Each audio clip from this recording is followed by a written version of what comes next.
नमो नमः। स्वागत है आप सभी को इस कक्षा पर। आशा करता हूँ कि सभी स्वस्थ होंगे और अपनी पढ़ाई करते रहते होंगे। आज के इस वीडियो में हम वेदों के भाष्यकारों को देखेंगे। तो इसी क्रम में सबसे पहले हम देखते हैं ऋग्वेद के भाष्यकारों को। चलिए, तो ऋग्वेद के सबसे पहले भाष्यकार हुए थे स्कंद स्वामी, अर्थात अतीव प्राचीन या फिर सबसे प्राचीन भाष्यकार ऋग्वेद के कौन से हुए हैं? तो यह स्कंद स्वामी होंगे। फिर उनके बाद आए हैं नारायण, फिर उनके बाद आए हैं उद्गीत, फिर हस्तामलक, फिर वेंकट माधव। और वेंकट माधव का जो भाष्य ग्रंथ था उसका नाम था ऋगर्थ दीपिका। ठीक, फिर उनके बाद आए हैं लक्षण, फिर उनके बाद धानुष्क यज्वा। यह अतीव प्रसिद्ध विद्वान है जिनको त्रिवेदी भाष्यकार के नाम से भी जाना जाता है। फिर आते हैं आत्मानंद, जिन्होंने अस्यवामीय सूक्त के ऊपर आध्यात्मपरक भाष्य रचना किया था। फिर उनके बाद आते हैं आनंद तीर्थ। यह भी प्रसिद्ध विद्वान हुए हैं आनंद तीर्थ नाम से, और इनका जो ग्रंथ था उसका नाम है तत्व विवेक। ठीक, फिर उनके बाद प्रसिद्ध आचार्य हुए हैं सायणाचार्य। उनका जो ग्रंथ था उसका नाम था वेदार्थ प्रकाश। उन्होंने माधवीय वेदार्थ प्रकाश इस नाम से उस भाष्य की रचना की थी। फिर इसी के बाद ऋग्वेद भाष्य भूमिका नामक एक अपर ग्रंथ भी उन्होंने रचना की है।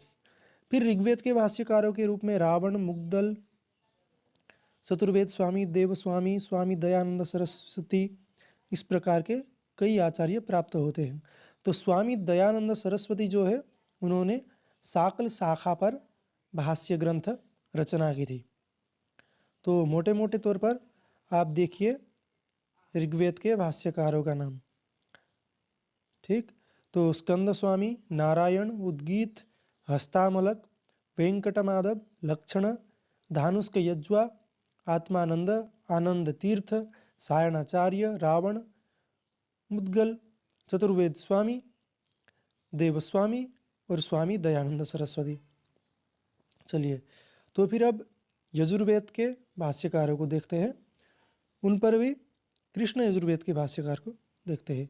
चलिए, तो सबसे पहले भाष्यकार है भवस्वामी, उनके बाद आते हैं गुहदेव, फिर उनके बाद आते हैं भट्टभास्कर जो अत्यंत प्रसिद्ध भाष्यकार है। इन्होंने अपने सभी भाष्यों का नाम ज्ञान यज्ञ भाष्य करके रखा है। फिर उनके बाद आते हैं क्षुर, फिर उनके बाद सायणाचार्य। हाँ, सायणाचार्य ने भी कृष्ण यजुर्वेद पर अपना भाष्य रचना किया है। ठीक, फिर उनके बाद आते हैं वेंकटेश, फिर बालकृष्ण और फिर शत्रुघ्न। शत्रुघ्न नामक जो आचार्य थे उनका भाष्य का नाम था मंत्रार्थ दीपिका, जो कि कृष्ण यजुर्वेद पर यह भाष्य ग्रंथ रचना किया है शत्रुघ्न ने, जिसका नाम है मंत्रार्थ दीपिका। चलिए, तो शुक्ल यजुर्वेद के भाष्यकारों को देखते हैं।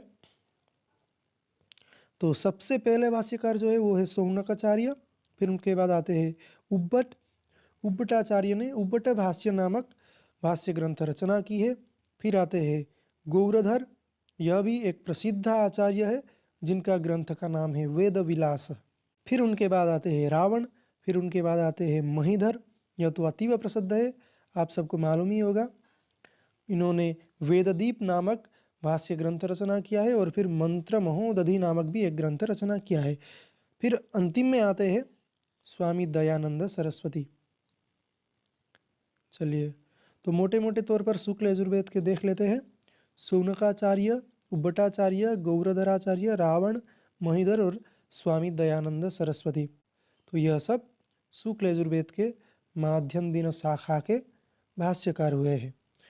फिर देखते हैं काण्व शाखा के भाष्यकार। तो सबसे पहले आते हैं आनंदबोध, जिन्होंने काण्व वेद मंत्र भाष्य संग्रह यह ग्रंथ रचना किया है।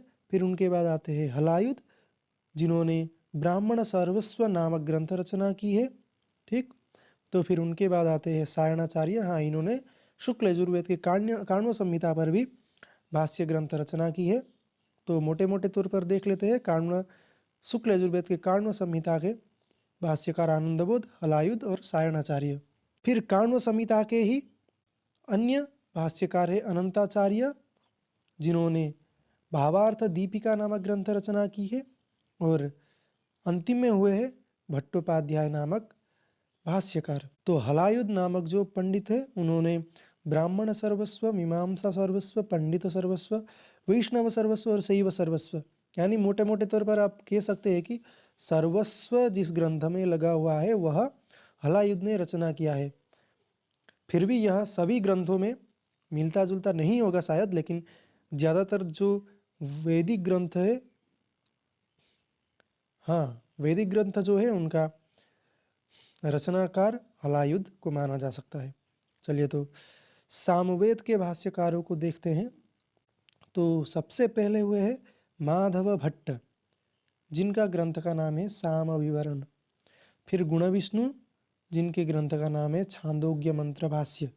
फिर भरत स्वामी हुए हैं। फिर भास्कर मिश्र ने आर्ष्य ब्राह्मण पर भाष्य लिखा है। फिर सायणाचार्य ने सामवेदीय ब्राह्मणों पर लिखा है। और फिर देवज्ञ सूर्य पंडित ने भी सामवेद के ऊपर भाष्य ग्रंथ रचना किया है। तो माधव भट्ट का जो साम विवरण है उसके दो भाग है।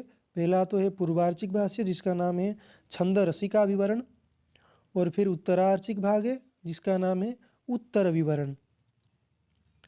तो माधव भट्ट ने छंद रसिका विवरण, उत्तर विवरण नामक दो भाष्य लिखे हैं, जिसका समन्वय स्वरूप ही साम विवरण है।